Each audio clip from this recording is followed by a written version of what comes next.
Mi hermano generosamente ofreció que Steven y yo nos quedáramos en su casa sin pagar renta, cubriendo todas las utilidades también. Como alguien que maneja las finanzas para vivir y con Steven trabajando como mecánico, estábamos en una posición cómoda. Vivíamos en la casa en la que crecí, una propiedad llena de historia familiar. Esta casa fue en su momento el centro de negocio de mi padre, y existían expectativas de que mi hermano eventualmente se hiciera cargo. Para prepararse, estudió economía e incluso pasó un tiempo en la Universidad de Oxford. Después de regresar de sus estudios, se unió a mi padre en la gestión del negocio. Cuando mis padres decidieron jubilarse y mudarse, le entregaron el negocio a mi hermano y a mí me dieron la casa. Steven y yo decidimos hacerla nuestro hogar, principalmente porque está en una ubicación ideal, cerca del transporte público, escuelas, hospitales y tiendas. Se adaptaba perfectamente a nuestro estilo de vida actual y seguiría siendo así incluso después de que nuestros hijos se mudaran. Sentíamos una gran gratitud hacia mis padres por tan pensativo regalo y estábamos ansiosos por comenzar este nuevo capítulo. Sin embargo, poco después de instalarnos, mi papá se vio perturbada por las visitas frecuentes e intrusivas de mi suegra. A menudo me preguntaba sobre la situación financiera de mis padres, dado su pasado como dueños de un negocio. Sus preguntas, como, Ángela, ¿cuánto dinero tienen tus padres? ¿Qué vas a heredar?, me ponían incómoda. Trataba de quitarle importancia, diciéndole que no le había dado mucho pensamiento y que la casa podría ser la única herencia que recibiría, pero ella insistía, sugiriendo que mis padres me habían compartido sus planes financieros. Sus preguntas parecían derivarse de la expectativa de obtener algo de su riqueza, aunque yo había dejado claro que mi herencia probablemente se limitaba a la casa. Sus preguntas continuas me incomodaban, y guardaba mi malestar para mí misma, especialmente porque mi esposo, Steven, es muy cercano a su madre. Entonces, algo completamente inesperado sucedió que me dejó atónita. Era alrededor de las 7 de la mañana, en una mañana festiva cuando sonó el timbre. Cuando abrí la puerta, me encontré con un mudancero, dejándome confundida y sorprendida. Antes de que pudiera reaccionar, mi suegra, junto con la familia de mi cuñado, apareció anunciando que se mudaban. Sus sonrisas me enviaron un escalofrío por la espalda. Steven, que acababa de despertarse, parecía completamente indiferente ante la situación. Cuando le pregunté al respecto, se encogió de hombros y dijo, ¿cuál es el problema? Señaló tranquilamente que nuestra casa tenía suficiente espacio para todos, como si fuera perfectamente normal que simplemente llegaran y reclamaran un lugar. Las cosas se complicaron rápidamente cuando mi cuñada, alegremente, explicó que habían sido invitados por mi hermano y no tendrían que pagar renta ni utilidades. Dijo que estaban ansiosos por disfrutar de nuestra hospitalidad. Mientras tanto, mi cuñado comenzó a revisar las habitaciones, decidiendo cuál le gustaba más según la luz del sol, e instruyó a Steven para que moviera nuestras pertenencias para hacer espacio. Se sentía surrealista. Esta era nuestra casa, pero ellos actuaban como si la poseyeran, abriendo puertas, tomando decisiones y reclamando habitaciones.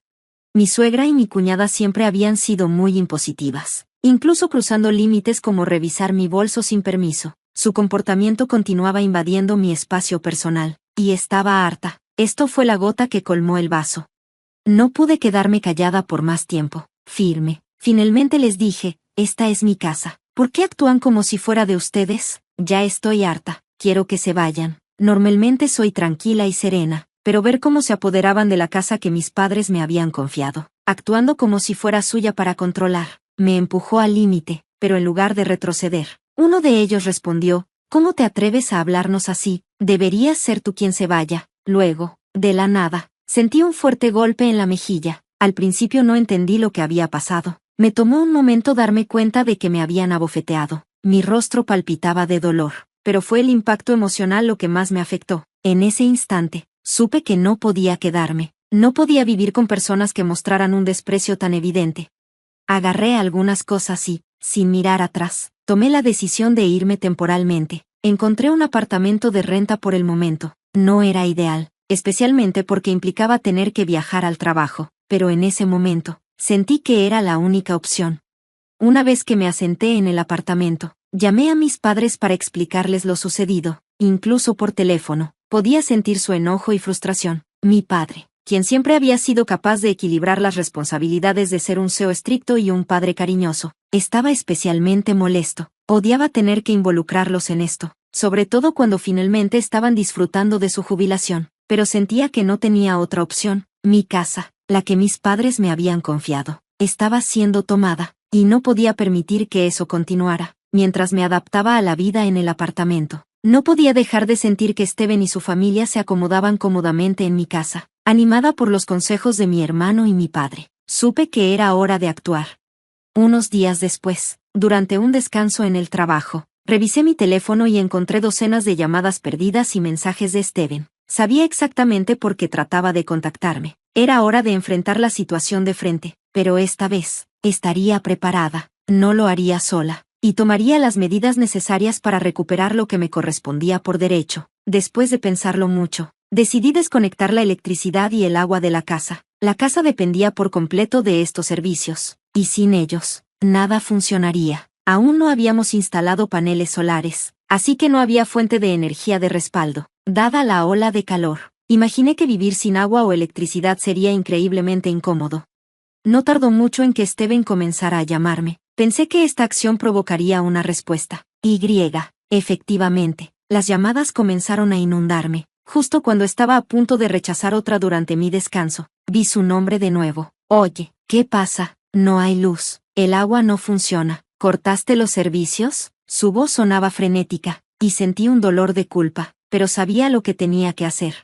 Le expliqué con calma que, dado que ya no vivía en la casa, no tenía sentido seguir pagando servicios que no estaba usando. La casa era mía, y no iba a seguir cubriendo los costos de los servicios cuando no estaba allí. La electricidad y el agua ya no eran mi responsabilidad. Le dije. Steven estaba furioso, exigiendo que volviera a encender los servicios de inmediato, pero solo porque él quisiera que restaurara los servicios. No significaba que yo tenía que ceder. Le dije que si quería que los servicios volvieran, tendría que cubrir los costos él mismo. Cada vez que salía el tema de las finanzas, insistían en que, dado que la casa era mía, debería asumir los costos, pero sus acciones demostraban lo contrario, y no iba a pagar por servicios cuando estaban viviendo en la casa sin mi permiso. Dejé claro que no tenía intención de renovar los contratos de los servicios ni de pedirles que dejaran la casa. Después de expresar mi postura, terminé la llamada porque mi descanso había terminado. Poco después, mi suegra, mi cuñada y mi cuñado me contactaron con quejas similares. Molestos por el calor y la falta de agua, me pidieron que restaurara los servicios, pero mi decisión era final. Esto no solo se trataba de los servicios, era cuestión de poner límites y afirmar el control sobre mi propiedad. Les dije firmemente que se encargaran de la situación por sí mismos y corté la llamada. Sentí con fuerza que solo intentaban aprovecharse, esperando que cediera y pudieran seguir viviendo a mi costa, pero incluso después de una semana, no mostraban señales de irse. Quedó claro que tenía que actuar de manera más decisiva, así que me puse en contacto con un abogado de la empresa de mi padre. Le expliqué la situación y le pedí que enviara una notificación formal a mi esposo, acusándolos de allanamiento. Habían entrado y tomado mi casa sin permiso, obligándome a salir y tratándola como si fuera suya. En la notificación, dejé claro que estaba considerando seriamente tomar acciones legales. Este acontecimiento tomó por sorpresa a mi esposo. Sorprendido y ansioso por las implicaciones legales, se comunicó conmigo, esperando encontrar una manera de resolver las cosas. Sabía lo mucho que les importaba su imagen social, así que entendí que la amenaza de una demanda les causaría un gran estrés. Ahora estaban atrapados entre enfrentar las consecuencias legales y tratar de convencerme de que los dejara quedarse. Vi claramente los intentos de manipulación de mi esposo, pero me negué a escuchar sus ruegos o ceder a sus demandas. Frustrado, mi esposo explotó durante una llamada en el trabajo, exigiendo con enojo que dejara al abogado, acusándome de ser una persona moralista. A pesar de su explosión, me mantuve calmada e indiferente, irritada solo por su descaro al afirmar algún derecho sobre mi propiedad. No importaba cuánto protestara, me mantuve firme. Si se negaban a irse, la acción legal era inevitable. Terminé la llamada, sintiendo que continuar la conversación no tenía sentido. Ya había discutido los procedimientos de divorcio con mi abogado.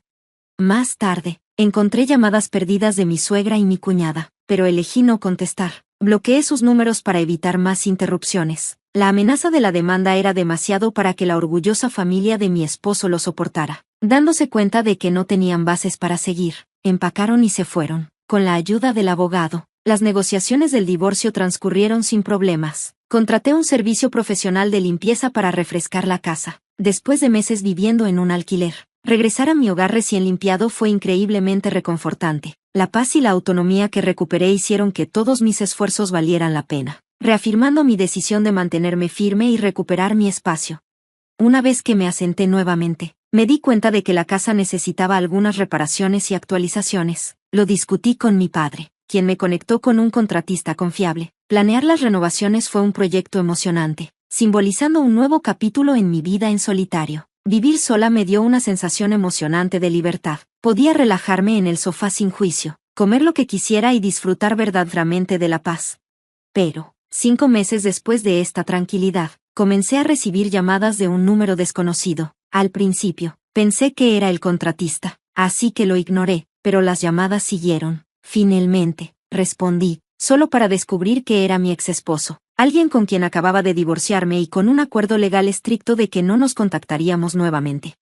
Molesta y confundida por la violación de nuestro acuerdo, especialmente porque había cambiado su número para contactarme, le exigí saber por qué me llamaba, ignorando mis preguntas. Me rogó que lo escuchara, a regañadientes. Lo dejé explicar su situación. Su empresa estaba enfrentando una grave crisis financiera, lo que resultó en una significativa reducción de su salario. La salud de su madre se estaba deteriorando, lo que hacía imposible que ella trabajara, y su cuñada y su esposo estaban luchando financieramente debido a empleos inestables. La mayoría de sus ingresos se destinaban a pagar las deudas de su esposo. Con su salario reducido, mi exesposo y su familia apenas se las arreglaban.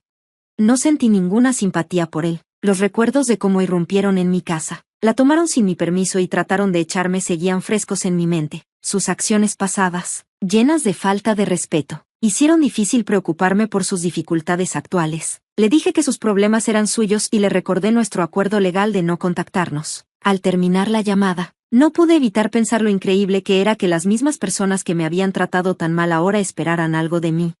Escuché sin un gramo de simpatía mientras mi exesposo describía su situación desesperada. Estamos en problemas graves. Tal vez no podamos ni pagar el alquiler ni comprar comida mañana. Solíamos ser una familia, ¿verdad? Por favor, ayúdanos, suplicó, con la voz quebrada, pero sus palabras no me hicieron cambiar de opinión. Recordaba perfectamente cómo, cuando yo estaba luchando, él se quedó de brazos cruzados sin hacer nada para apoyarme. Él, junto con mi suegra, siempre me miró por encima del hombro. Mi cuñada y mi cuñado se unían, burlándose de mi apariencia y mis valores tradicionales sin tener en cuenta mis sentimientos. Mi suegra no solo empeoraba todo, sino que también me presionaba incansablemente para que tuviera un hijo, obligándome a tomar remedios herbals, agendando citas médicas innecesarias e incluso difundiendo rumores dañinos en el vecindario sobre mi capacidad para concebir.